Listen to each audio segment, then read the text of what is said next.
ಕಾಂಗ್ರೆಸ್ನಲ್ಲೇ ಕುರ್ಚಿ ಕಿತ್ತಾಟ ಜೋರಾಗ್ತಾ ಇತ್ತು. ಜೊತೆಗೆ ಸಿದ್ದರಾಮಯ್ಯ ಹಾಗೂ ಡಿಕೆಶಿ ನಡುವಿನ ಅಂತರವು ಕೂಡ ದಿನೇ ದಿನೇ ಹೆಚ್ಚಳವಾಗ್ತಾ ಇತ್ತು. ಈ ವಿಚಾರಕ್ಕೆ ಸಂಬಂಧಪಟ್ಟಂತೆ ಎಐಸಿಸಿ ಅಧ್ಯಕ್ಷ ಮಲ್ಲಿಕಾರ್ಜುನ ಖರ್ಗೆ ಇವತ್ತು ಒಗ್ಗಟ್ಟಿನ ಪಾಠ ಮಾಡಿದ್ದಾರೆ.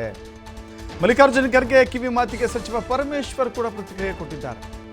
ನೋಡಿ, ಡಿಕೆ ಶಿವಕುಮಾರ್ ಮತ್ತು ಸಿದ್ದರಾಮಯ್ಯ ಇಬ್ಬರು ಕೂಡ ಒಟ್ಟಾಗಿ ಹೋಗಬೇಕು, ಒಗ್ಗಟ್ಟಾಗಿ ಹೋಗಿಲ್ಲ ಅಂತ ಹೇಳಿದ್ರೆ ನಮಗೆ ತೊಂದರೆ ಅಂತ ಹೇಳಿ ಮಲ್ಲಿಕಾರ್ಜುನ ಖರ್ಗೆ ಅವರು ಹೇಳಿದರು.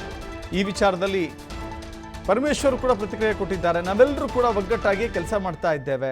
ಖರ್ಗೆ ಅವರು ಯಾವ ಅರ್ಥದಲ್ಲಿ ಹೇಳಿದ್ದಾರೋ ಗೊತ್ತಿಲ್ಲ. ಸಚಿವರು ಶಾಸಕರು ಒಗ್ಗಟ್ಟಿನಿಂದ ಕೆಲಸ ಮಾಡ್ತಿದ್ದೇವೆ ಅಂತ ಹೇಳಿ ಪರಮೇಶ್ವರ್ ಹೇಳಿದ್ದಾರೆ. ಮಲ್ಲಿಕಾರ್ಜುನ ಖರ್ಗೆ ಮಾತನ್ನು ಪಕ್ಷದಲ್ಲಿ ಯಾರು ಮೀರಲ್ಲ, ಅವರ ಮಾತಿಗೆ ನಮ್ಮ ಸಹಮತ ಇದೆ ಅಂತ ಹೇಳಿ ಮಳವಳ್ಳಿಯ ಶಾಸಕ ನರೇಂದ್ರ ಸ್ವಾಮಿ ಕೂಡ ಸಹಮತವನ್ನು ವ್ಯಕ್ತಪಡಿಸಿದ್ದಾರೆ. ಅರ್ಥದಲ್ಲಿ ಅವರು ಹೇಳಿದ್ದಾರೆ ಗೊತ್ತಿಲ್ಲ. ನಾವೆಲ್ಲ ಒಟ್ಟಾಗೆ ಇದ್ದೀವಲ್ಲ, ಒಟ್ಟಾಗೆ ಕೆಲಸ ಮಾಡ್ತಾ ಇದ್ದೀವಿ. ಸರ್ಕಾರ ಮುಖ್ಯಮಂತ್ರಿಗಳಾಗಲಿ, ಉಪಮುಖ್ಯಮಂತ್ರಿಗಳಾಗಲಿ ಅಥವಾ ಯಾರೇ ಸಚಿವರುಗಳಾಗಲಿ ನಾವೆಲ್ಲ ಒಟ್ಟಾಗೆ ಜನರ ಕೆಲಸವನ್ನು ಮಾಡಬೇಕು, ಮಾಡ್ತಾ ಇದ್ದೀವಿ. ಅಲ್ಲ, ಯಾವ ಅರ್ಥದಲ್ಲಿ ಅವರು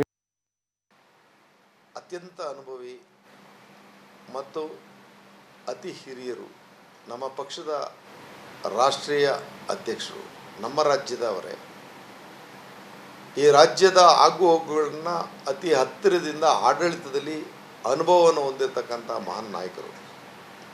ಅವರ ಅನುಭವದ ಅಡಿನಲ್ಲಿ ಈ ಮಾತನ್ನು ಹೇಳಿರೋದು ತಪ್ಪೇನಲ್ಲ. ಅಂದರೆ ಸಿದ್ದರಾಮಯ್ಯನವರ ಬಜೆಟನ್ನು ಮೊದಲು ಒಪ್ಪಿರ್ತಕ್ಕಂಥದ್ದು, ಹೋಗ್ಲಿರ್ತಕ್ಕಂಥದ್ದು ಸ್ವಾಗತಾರ್ಹ.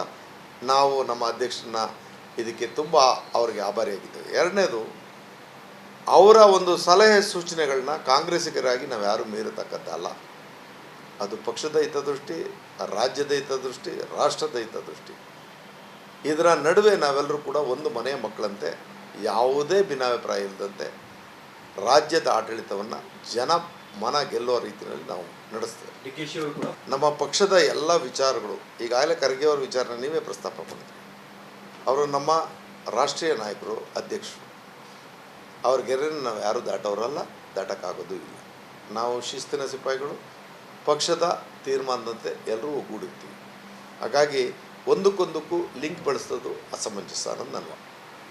ಅತ್ಯಂತ ಅನುಭವಿ ಮತ್ತು ಅತಿ ಹಿರಿಯರು, ನಮ್ಮ ಪಕ್ಷದ ರಾಷ್ಟ್ರೀಯ